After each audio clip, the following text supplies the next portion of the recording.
À l'heure qu'il est, l'intelligence artificielle est un peu partout. En lisant les nouvelles ou la presse au quotidien, nous tombons sur un article qui porte sur l'intelligence artificielle. Et parfois, on dit que l'intelligence artificielle sera en fait la réponse au changement climatique ou également apportera un traitement au cancer. Mais en fait, cela nous, fait en fait que nous ne pouvons pas oublier qu'il y aura également des risques et des défis auxquels il convient d'être très vigilant et pour utiliser cette technologie de manière sûre, saine et éthique.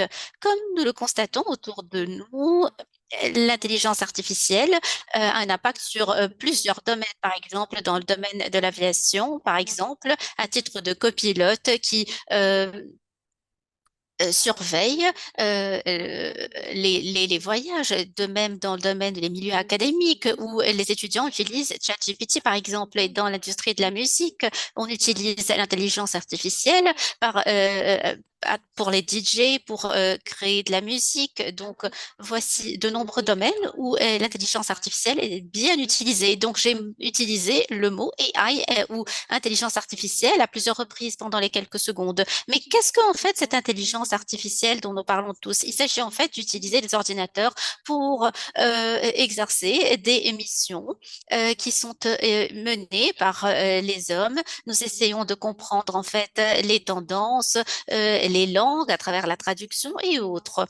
Et en fait, il s'agit des sous-domaines de l'intelligence artificielle tels que la génération de textes, d'images, de photos, etc., etc. Donc, c'est un domaine très vaste qui comprend toutes ces sections et ces sous-domaines. Et c'est assez intéressant et inspirant. Mais comment est-ce que l'intelligence artificielle fait cela? À travers une multitude de données. En fait, l'intelligence artificielle utilise une multitude de données pour faire des prévisions et également pour générer des modèles et des actions en connaissance de cause. Lorsque nous parlons de données, nous entendons par cela tout ce qui peut être numérisé, à savoir les données, les images, les audios, tout ce qui peut être saisi par l'ordinateur et automatiquement, il faut penser en fait au genre de données auxquelles l'intelligence artificielle est formée. En fait, il convient également de connaître l'impact de l'intelligence artificielle sur la société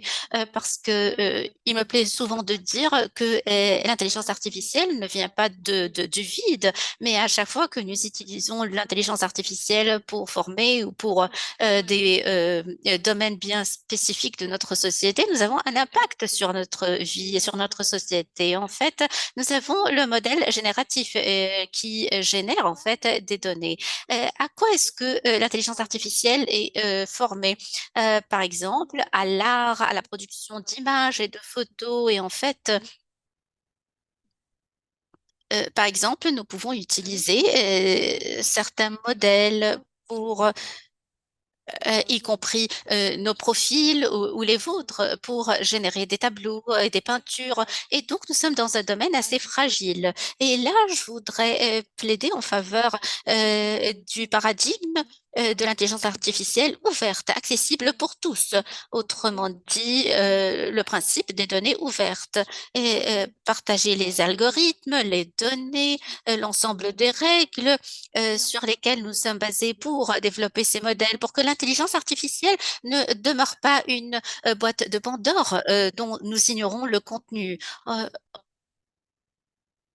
il existe un outil très intéressant à cet égard qui s'appelle Have I Been Trained, qui a été en fait produit par une société et par exemple, nous pouvons insérer notre nom ou notre photo pour voir si l'intelligence artificielle les a effectivement utilisés pour sa propre formation et donc pour voir si cela a été fait sans notre consentement. Voici un exemple du niveau d'ouverture de l'intelligence artificielle. Et tout cela commence par le caractère privé des données, l'idée du biais, de l'éthique, de l'équité. Et qu'entendons-nous par ces concepts et ces principes? Nous savons qu'à l'heure qu'il est, toutes les discussions autour de l'intelligence artificielle portent sur le biais. Et nous savons qu'en tant qu'êtres humains, sommes en fait des êtres sensibles et biaisés, et donc d'où les données biaisées que nous produisons. Et en fait, si nous nous concentrons davantage sur cette thématique et sur des données qui représentent l'ensemble de la donnée, cela sera prépondérant, sinon nous ne pouvons pas développer l'intelligence artificielle. Et qu'est-ce que ces biais? À quoi ressemblent-ils?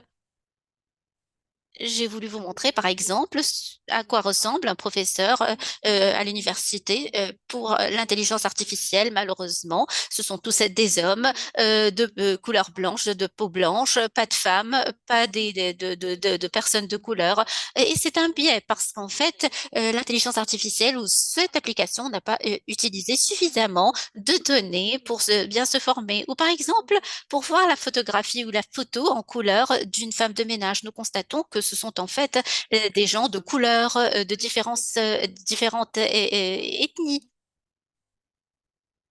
En fait, toute cette discussion sur le biais, sur la protection des données, etc., requiert un ensemble de règles ou de réglementations qui régulent, qui gouvernent notre manière d'utiliser l'intelligence artificielle. Je voudrais parler, par exemple, des principes éthiques de l'intelligence artificielle énoncés par les Nations Unies, qui sont très intéressants. Et si vous souhaitez développer en fait cette technologie, il faudra tenir compte de ces principes. Tout d'abord, le principe de l'innocuité. Autrement dit, lorsque vous voulez utiliser un modèle d'intelligence artificielle, il ne faudra pas faire de mal ou de préjudice aux gens.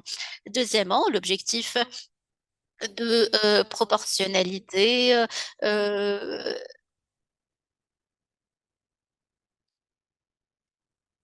et d'innocuité. Donc, il faut avoir un objectif bien défini parce que cela consomme beaucoup de ressources, ce qu'il faut garder à l'esprit pour assurer la durabilité. Nous avons également l'équité et la non-discrimination. Par exemple, ces modèles doivent être équitables et représentatifs de l'ensemble de la population pour faire en sorte que tout le monde puisse accéder à cette technologie de manière équitable. Nous avons également le principe de la durabilité. Pour former un modèle, nous ne pouvons pas, par exemple, utiliser 3000 GPUs, par exemple, parce que nous avons besoin d'un niveau de précision bien donné. Un autre principe est celui du droit à la vie privée, à la protection des données, à la gouvernance des données. Autrement, ces données doivent être personnelles, doivent être respectées. Et il convient de protéger les données lorsque nous développons ces modèles. Et comme je l'ai dit, par exemple, si des œuvres d'art ou autres doivent être intégrées dans ces modèles d'intelligence artificielle, il faut bien respecter la propriété intellectuelle. Et il faudra également tenir compte de l'autonomie de la surveillance humaine. Et donc, il faut suivre le principe de la traçabilité par les hommes de ce modèle. Autrement dit, lorsque ce modèle produit quelque chose, il faudra faire en sorte que cela respecte ce principe, ce à quoi s'ajoute le principe de la responsabilité, de la redevabilité, de la transparence et d'explicabilité. Donc, autrement dit, tout doit être explicable, ça doit se faire de manière transparente et donc, les extrants doivent se baser sur les données saisies. Et nous avons donc, comme je l'ai dit, le principe de la responsabilité et de la redevabilité. Qu'entendons-nous par cela? Autrement dit, il faut toujours faire une évaluation de l'impact, un audit du modèle. Et enfin, nous avons l'inclusion et la participation, non seulement en termes de données, mais même lorsque nous souhaitons développer ces modèles, il faut faire en sorte que nous tenons compte de différentes perspectives et que nous tenons compte de l'opinion des différents segments de la société. Et j'aimerais m'arrêter sur le principe de la durabilité et de la gouvernance, qui, à mon avis, est d'une importance primordiale.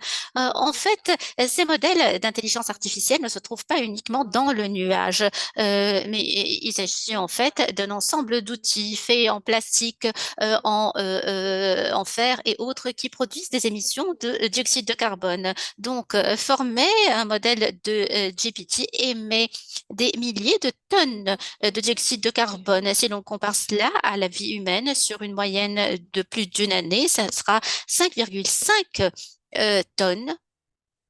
Donc, si l'on compare cela, par exemple, au voyage par avion, nous obtiendrons 0,99 tonnes. Et donc, c'est beaucoup d'émissions, en fait, de dioxyde de carbone. Donc, il faudra examiner la demande euh, avant de développer ces modèles d'intelligence artificielle. Et nous avons constaté une montée remarquable de la législation relative à l'intelligence artificielle. En 2022, il y a eu une montée extraordinaire. Par exemple, aux Émirats arabes unis, nous avons les principes et les directives relatives à l'éthique de l'intelligence artificielle. Nous avons également la déclaration des droits ou l'ébauche de déclaration des droits relative à l'intelligence artificielle aux États-Unis et également la loi sur l'intelligence artificielle qui a été promulguée par l'Union européenne. Au fil du temps, nous constatons par exemple que cette intelligence artificielle explore tous les domaines de notre société, d'où le besoin de législation pour réglementer ce processus. Et comme l'a dit le secrétaire général des Nations Unies, nous avons besoin de garde-fous pour l'intelligence artificielle, tout comme pour tout comme le fait l'agence nucléaire dans le domaine du nucléaire. Je voudrais vous donner un aperçu très rapide, en fait, du principe de la gouvernance de l'intelligence artificielle. En fait, cela porte sur un ensemble de domaines tels que la redevabilité, la fiabilité, la responsabilité, la sécurité, sécurité, l'équité, la détection du biais, l'explicabilité, la transparence et bien d'autres. Je n'entrerai pas dans les détails de cela parce que je l'ai déjà mentionné, mais nous avons une vidéo qui explique en fait tous ces concepts et ces principes. Sur une note plus positive et pour penser de manière positive à ces technologies et non seulement à ses préjudices, il s'agit d'étudier la contribution de l'IA dans le domaine du développement durable. Le PNUD s'est engagé dans un principe, dans un programme, dans un ensemble de pays.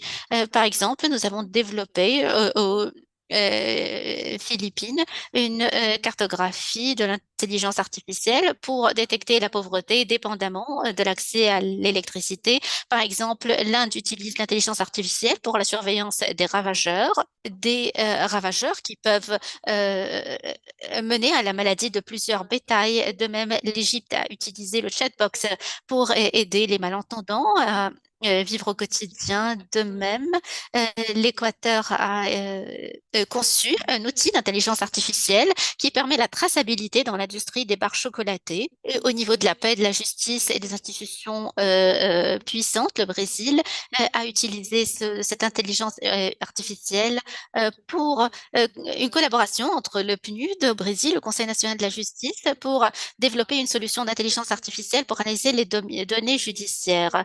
Et nous travaillons également sur l'intelligence artificielle pour le développement durable, qui est en fait une plateforme qui permet aux chercheurs et aux académiciens du monde arabe d'avoir accès à différents modèles d'intelligence artificielle, les outils, des données dans différents domaines tels que la durabilité de l'eau, l'agriculture, euh, la cohésion sociale et dont l'objectif ultime est de rendre l'intelligence artificielle à la disposition de tous.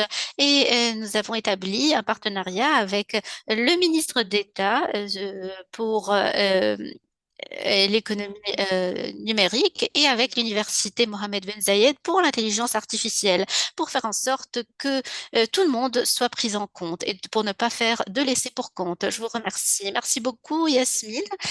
Je vous remercie.